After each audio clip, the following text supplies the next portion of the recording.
So Powell suggests that 4 hikes in total are likely this year. Does the data and the balance of risks, in your opinion, support that view? Because it also appears at this point that markets aren't fully priced into that scenario just yet.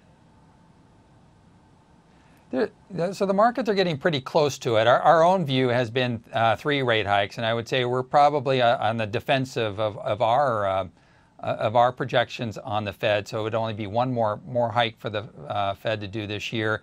The dot plots, what came out in June was that the Fed is more likely to raise by 4 times this year, so 2 additional hikes.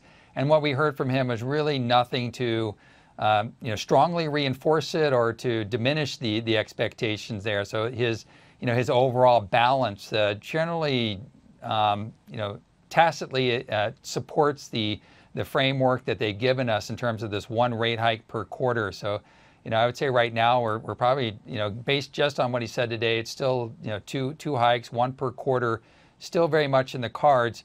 I think the market's probably 90% priced in for that, so it's got a little bit more this year to price in, and then also next year. The market that has priced in about 2 additional hikes in 2019, whereas the Fed has indicated 3 more hikes. So I would say we have all the that additional hike in 2019 also to perhaps price in if needed going forward. So the market's a little bit more cautious, and it's because we're looking at the trade and we're looking at the yield curve.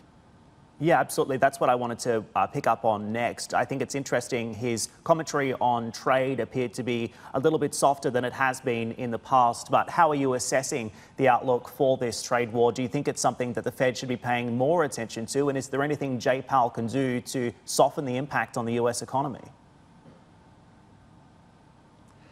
Well, so there's no question the Fed is looking at this. They've got a lot of economists on the payroll. They're looking at it very closely. To the extent they want to jump into the politics of it, when it's a current policy development and it's outside the Fed's mandate, I think what we saw was a very wise Fed chairman to just hold back and to be somewhat conservative and cautious on his remarks. He did enough to indicate that it's a potential downside to the economy, but he was also quick to follow that with that there was upside risk for the economy as well, and overall he sees the risk and balance. So, I would say they're watching it, just a wise choice not to jump into the heat of the argument and to keep the Fed's apolitical nature intact.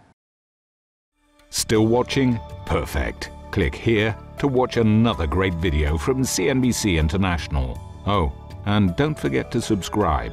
Thanks for watching.